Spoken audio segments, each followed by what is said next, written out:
Picture this. You're walking through the streets of Oxford, admiring all the buildings that surround you, but instead of thinking about the history of the city, or imagining all the scholars that once walked the roads, writers like C.S. Lewis and Agatha Christie, you're looking at the cobblestone road and thinking, Radiohead bust here at one point in time. That, ladies and gents, was me about 2 weeks ago. The geek who, instead of thinking about Tolkien, was thinking about Radiohead. And to be fair, C.S. Lewis as well. When I stood there looking at the Jericho Tavern, I imagined the streets dark, the building a different color, and the noise coming out from the door. I don't believe in past lives, but I stood there wishing I could have experienced Oxford in the 90s. I wish I could have been a part of the rising music scene in such a unique town, where bands were defying what rock should or shouldn't have sounded like. What a special thing to get to experience. It's no secret that Radiohead's discography is riddled with existential ballads about living and dying, and even if the lyrics are, "I'll take a quiet life, a handshake of carbon monoxide," I'd still find a way to put it in my everyday rotation. As I sit here writing this episode, I'm writing to you from a plane, and you bet I'm listening to No Surprises, but in the least psychotic way I can ever portray it, I'm actually very happy, satisfied, and content. You see, Radiohead has this appearance of almost only gut-wrenching songs written by unsatisfied people for unsatisfied people, and I can't 100% disagree with that statement. But I personally find that I listen to Radiohead all the time. Of course, I listen to them when I'm unhappy, but I mostly listen to them when I'm happy, when I'm completely content. And the reason I believe this to be possible is because, in my opinion, Radiohead isn't just for when you want to hear music, it's for when you want to listen to music. To me, one of the most interesting parts about life is analyzing all our emotions, why we really feel what we feel, and where it comes from. Something that Radiohead continuously does in all of their music. I view the realm of creativity as the truest form that we can be in. When you allow the brain to think for itself and solve issues, you will learn so much about your true self. Where creativity comes from is probably my favorite mystery, but I believe it to be the clearest view into our subconscious mind, how we see the world, and therefore how we choose to act in it. Radiohead is one of the best examples of a band who is told what to do, did it, failed, and lost themselves, but then they got right back up again, did it their way, and proved that by leaning into what makes you different brings you excellence. So today I picked another impossible task, understanding the mind of Radiohead.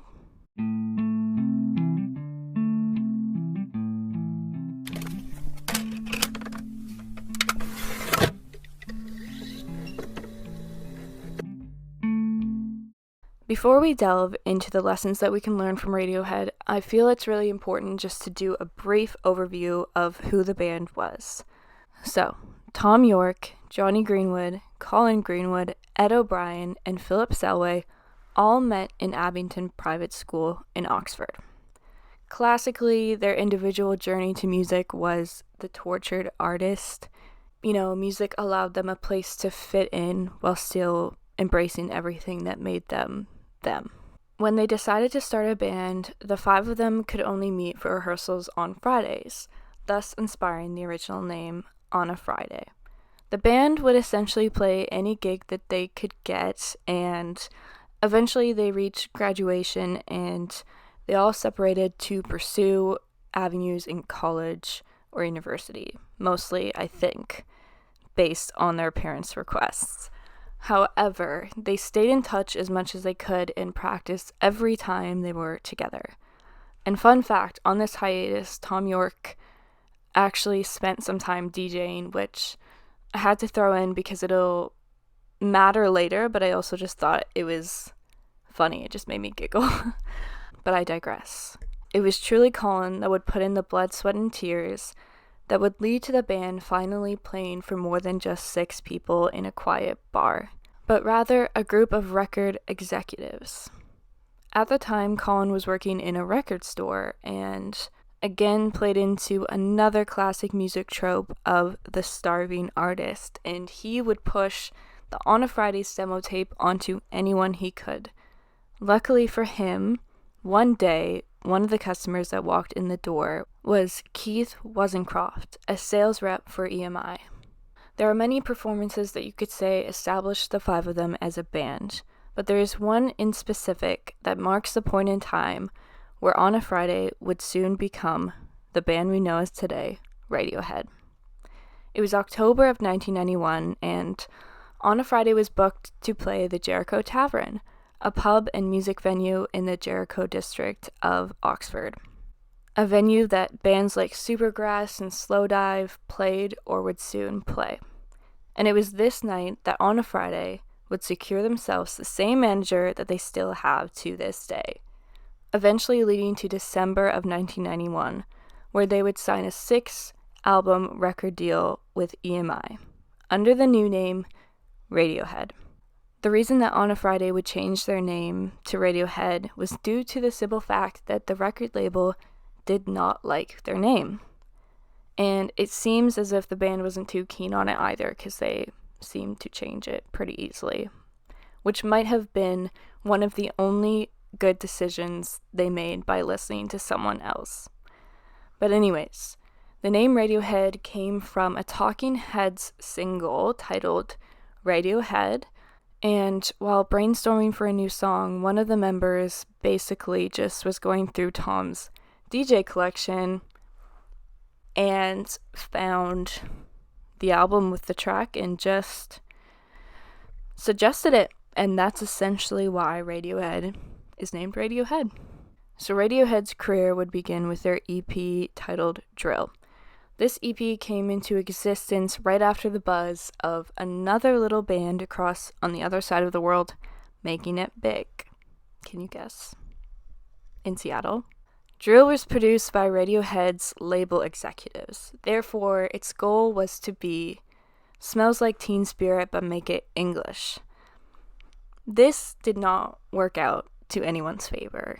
The EP did not do that well, and what we will later learn is that Radiohead's true success really came when they decided to lean into what they thought was the right decision. But we're getting ahead of ourselves. Everyone knows that the song that sent Radiohead's name out into the whole world was their 1992 release of Creep, which again fulfills the lovely band trope of hating the song that made them famous. And not just because they would have to play it over and over and over, but because even at the start, Tom himself didn't want to share it at all. He wasn't very happy with the lyrics, and he says, and I quote, "I thought they were pretty crap," which was in turn openly agreed upon by Johnny, who very much disliked the song and spent hours of their recording sessions basically trying to sabotage it. Funny enough, it was actually his attempts to destroy the song that probably made the song into a hit. You can hear Johnny slashing on the guitar strings before each chorus. This was an initial attempt to take the boring, mundane song and have it not make any sense. But as soon as he did it, the band stopped in their tracks and told him to do it again. This eventually became a very integral part of the song today. Although Creep didn't fly them straight to success as one would imagine with a name like Creep and lyrics like, "But I'm a weirdo, I'm a creep, what the hell am I doing here?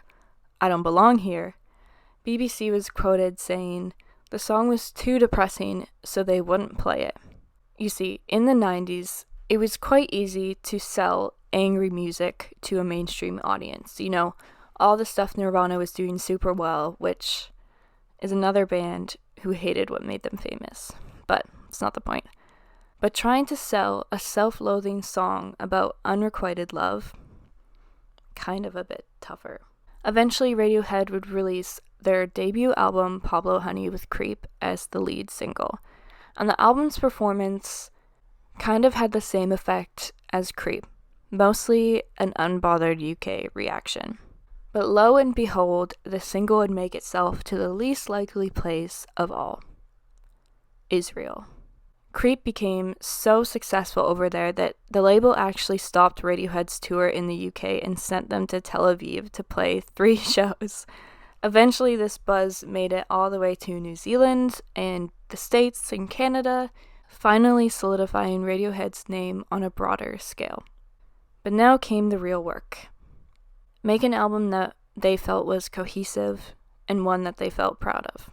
This would come to us as their sophomore album, The Bends. A nickname for decompression sickness, which is the experience of a rapid decrease in the pressure that surrounds you, eventually causing injury, usually occurring in deep-sea divers rising to the top too quickly. Radiohead used this title, The Bends, as a reference to their rise to fame too quickly with their song Creep. And The Bends, in my words, essentially would be Radiohead's debutante ball into society. The importance of this album continues to grow the more I learn about Radiohead. And it's not necessarily because of the album itself or the music, but more so the decisions they made that went along with it. Radiohead had spent a lot of their time disagreeing with executives and the label on how their music should or shouldn't sound. But it was the Bends that they finally realized that they needed to do it their way. And thank God they did, because though it's not as highly regarded as OK Computer or Kid A, it is the reason those albums could be as good as they are. If Radiohead had made the Bends in a Nevermind-esque way, then all the albums that we love by them today would sound nothing like we know them to sound. So this leads us into one of Radiohead's most critically acclaimed and loved albums, OK Computer. This, as we're speaking, is probably my favorite Radiohead album, something that's continuously changing.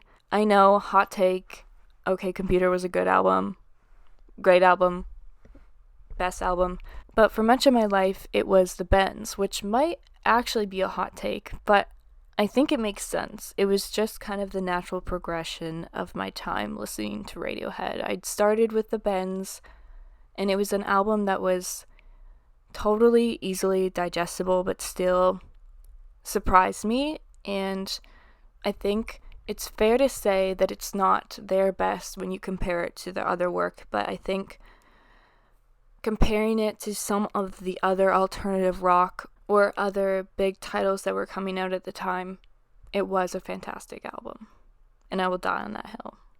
But like I said, at this point in time when I'm recording this, OK Computer is just the album that does it for me. In my opinion, it did everything the Bends did, but better. It had the guitar, the lyrics, the vocals, the composition, the melodies. But what made OK Computer better was the concept. Rather than being a self-reflection in a way like Bends was, it was more an evaluation on society, on where we were as a culture and where we were headed. They're both very good pieces of work, but in my opinion, OK Computer allows for a deeper connection with a larger audience. And the reason this album specifically sent Radiohead into another sphere of success was because it's not complaining about the state of the world or asking how to handle the situation we're living in, but rather it's asking, how do we move forward in a world that we're not sure we want to be a part of? It was an existential crisis that everyone could relate to, and it was posing questions that nobody wanted to ask. However, with the release of OK Computer and the tour that would follow it, came a lot of distress within the band. Tom is quoted saying, "During the OK Computer period, it got so silly, I had to make a conscious decision to switch it all off and not worry about it anymore. If you get stuck in other people's impressions of what you do, it actually starts informing how you carry on. And then you know you're in trouble. Because then you're a part of this noise that actually has nothing to do with you in the first place." This experience would eventually lead Radiohead to write Kid A, another critically acclaimed and fan favorite album, although not immediately. As a band, this was one of their biggest statements, because when they released The Bends and OK Computer, the world was viewing Radiohead as the rock saviors, even if OK Computer challenged the beliefs of what people thought rock music was. It still became a widely accepted album, which in turn made their follow-up to it even more anticipated than their follow-up to The Bends, thus compiling all the pressure they had been feeling since the release of Creep. They could check off, make a record that was great, twice, and they were finally having success with music that they felt they loved. That is, until the world decided that they loved it more. They loved the record, they loved the band, but most of all, they loved the version of the band that they made up in their head. For Radiohead, the idea of pleasing the world by making another rock album seemed to sicken them. It became clear that although EMI wanted another OK Computer, Radiohead didn't want to make one. The pressure to do it all again took the honesty out of the creative process. They didn't want to repeat success, they didn't want to look back. They wanted to challenge themselves and the world again. So they did, performing one of the greatest 180s in music history. 3 years after OK Computer, Radiohead released Kid A on October 2nd, 2000. It was one of the most highly anticipated rock albums of the time, but it turned out to be nothing of the sorts. The brilliance of Radiohead, in my opinion, started much earlier than this, but the introduction of Kid A into the world was the beginning of their true desire to be alienated. I think that one of the biggest driving forces behind Radiohead making this decision to create Kid A was that they'd always been aware of the fact that labels don't leave you any space to grow. And if there was one thing they were always doing, it was growing. And secondly, if you become a mold of what the world wants you to be, you lose yourself. You lose your honesty, and that's originally what brings you success. So to become a version of what the world wants you to be and to create what they want you to create, it's never going to be what it once was. It's never going to be groundbreaking if you're making a prediction of what other people want you to make. During a Zane Lowe interview, Tom York said, "The moment an artist makes what the consumer wants is when they've lost."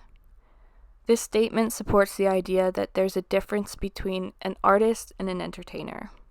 An entertainer is born to engage an audience, no matter the context. However, an artist is born to challenge the consumer's mind. And this is why I speak about music being such a strong force in our world. It's because I genuinely believe it to be one of the last standing instruments we have to create true change in our lives. As a society, we can agree on right and wrong as much as we want, but until you can actually make someone feel what you're truly feeling, there won't be any change. Art holds this quality, but only for the musicians that want to use it. That is why when I stumble across an artist who is making something for more than just themselves, I'm so intrigued. Radiohead's unwavering fear that they've grown to develop more and more over time as a band is what I believe will be the reason they never create a bad album. More often than not, a band hits an age and they fall off. But Radiohead, I feel, cracked the code from very early on, and that is that they always create what they feel is necessary at that point in their life. This is why no Radiohead album is the same, and why they're one of those special bands that will live on with success for their whole career. If you've listened to any episode of this podcast, then you've definitely heard me talk about Rick Rubin. He has this book called The Creative Act, and in it he writes an explanation on why sometimes we hear a song and we immediately don't like it. But it actually just comes down to our context for art. And I want to read out the excerpt because I feel like it's really interesting, but it also kind of, to me, is applicable to listening to Radiohead. He says, "Every so often, you hear a new recording by an artist you've been following for a period of time who's breaking strange new ground. It feels odd to hear the work at first. It seems unfamiliar. You have no context for it. You may not be sure you like it. You may even reject it. Still, you're compelled to listen again and again. A new pattern begins to emerge in your brain. What was strange becomes a little more familiar. You start to see how it connects to what came before. It begins to click in your mind, whether you like it or not. And then one day you realize that you can't live without it. When a beloved artist thwarts our expectations or a new artist defies known precedents, it can be confusing. Initially, the work may feel unsatisfying or of no interest whatsoever. Once we get over the hump of adapting ourselves to the new palette, these can end up being our favorite works. Conversely, works we like immediately might not have the same power down the road. The very same phenomenon can happen while making our own work.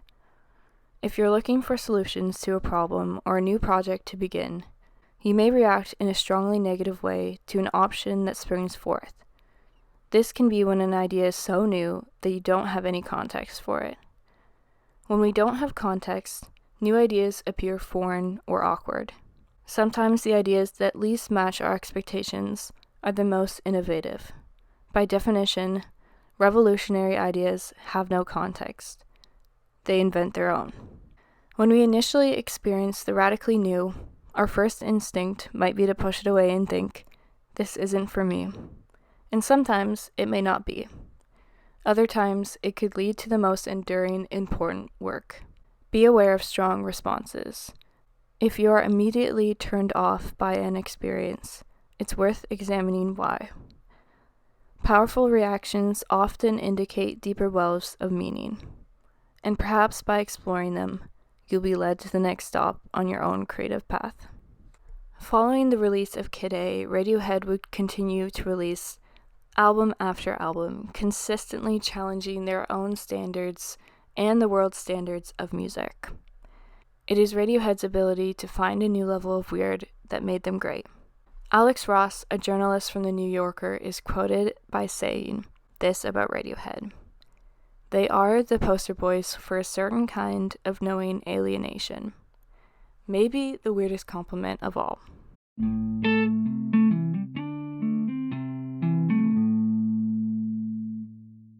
So, what made Radiohead so great? Firstly, it is what we were just talking about, that their weirdness became their superpower.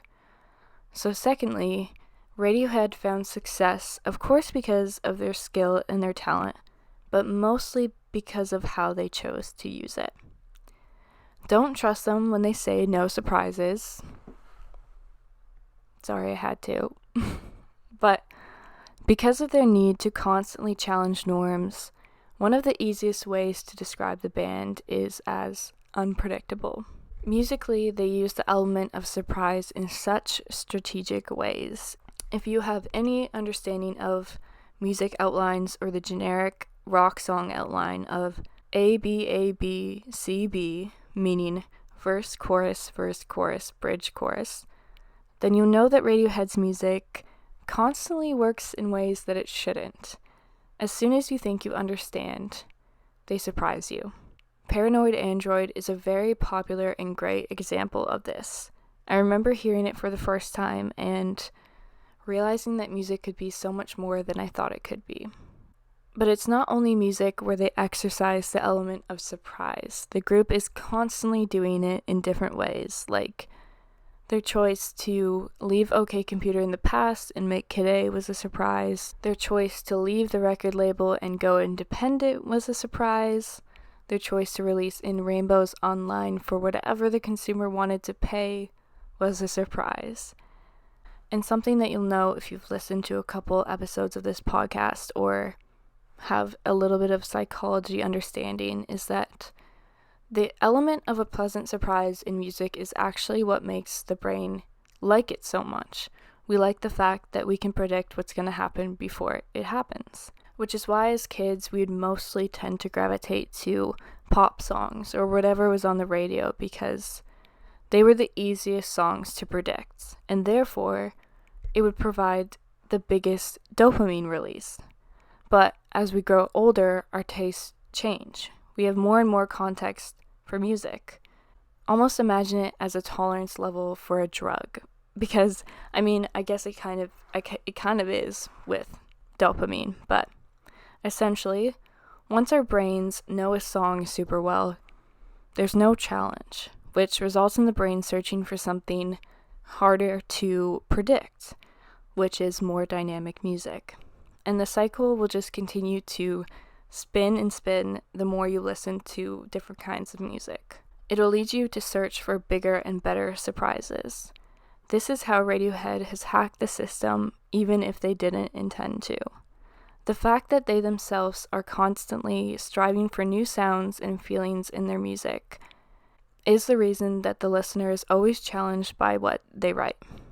And not always in a good way. A common experience for a Radiohead fan is to be upset with the initial release of an album, but then, a year goes by and they'll die on the hill that it is now the best record they've ever released. This idea goes back to the one that Rick Rubin proposed we were just talking about, and that is point of reference. Their strive to stray away from the expected is summed up by Phil saying, "We're not nostalgic. We never talk about what we've done in the past. We don't look back." However, one cannot challenge the system with just an idea. They also need the guts to do it. Which leads me to my final point on what made Radiohead so great. And that was that they were daring. Like I said earlier, it's clear that each album is different. It's a journey that the band experiences together and then they write about it. Normally, I'd say a good album is when an artist can take you with them on their journey of self-discovery. They can show you what they've seen and what they've felt throughout a specific point of their life. But to me, there's something about Radiohead's music that feels different. It feels like they've already been there. It's as if they've just gone back, opened the door for you, letting you know that if you want to come too, you can. But you have to be the one to make the decision. The thing about Radiohead is that their best songs don't demand to be heard. And in complete honesty, if you're hoping to enjoy them, it has to be on your own accord. It's a process that you have to be willing to give into. I know this sounds incredibly hokey, but the first time I listened to OK Computer, and I mean really listened to it like nothing else, I was lying in the backyard and lying on the grass, and I was looking up at the stars, just watching them pass, and I would just let my eyes shut when I felt like I wanted to shut them.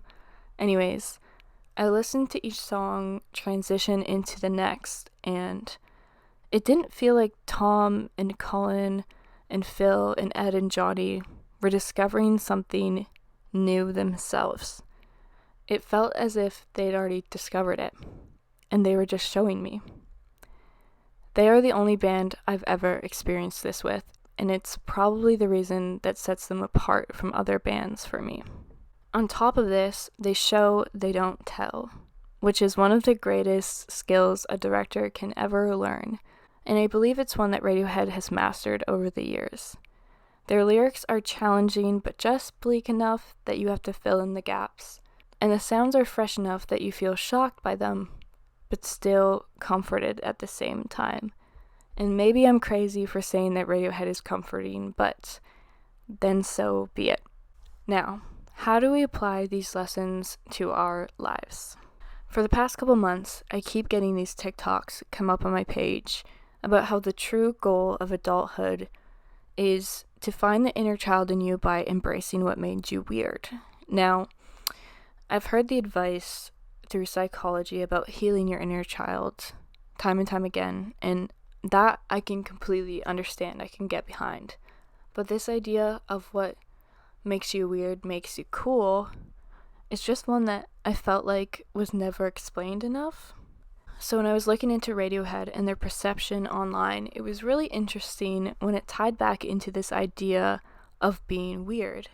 I realized that it was what set them apart that set them apart. It made them cool. I want you to think about yourself in middle school, which I know not an enjoyable experience, but just humor me for a second. For me, it was the Brandy Melville phase, the 6 different ways I drew on my eyebrows, the Tumblr photo shoots, the trying to be another version of Emma Chamberlain on YouTube, or planning out my Instagram feed like the world depended on it. And when I think about those parts of my life, I cringe.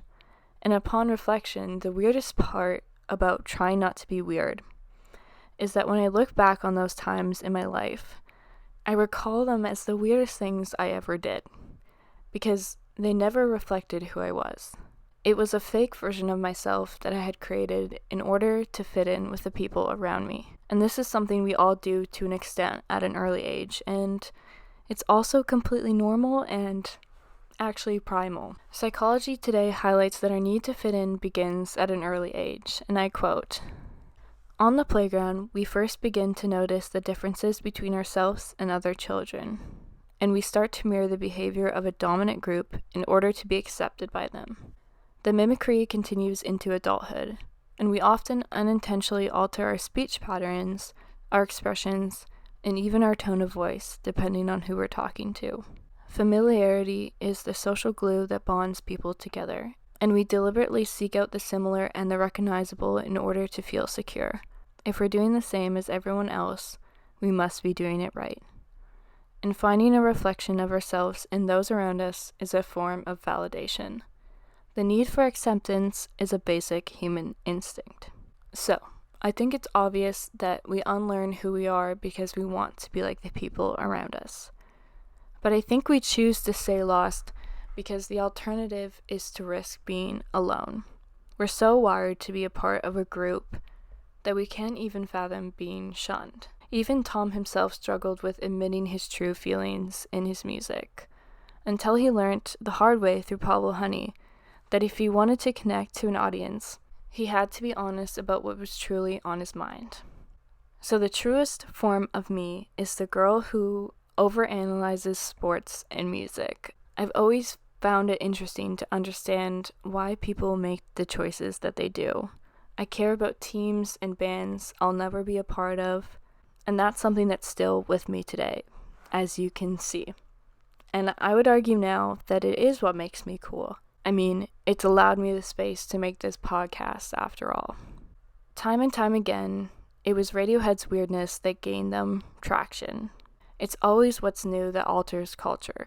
To have the braveness to be vulnerable and to challenge the structure of the future of society. When we're talking about OK Computer specifically, I find it really interesting to look back on. What would it sound like if it was made today? Because I fear the beast that Radiohead was staring down is a much different animal now. And while I sit here finishing off today's episode, I might as well tell you about the next episode.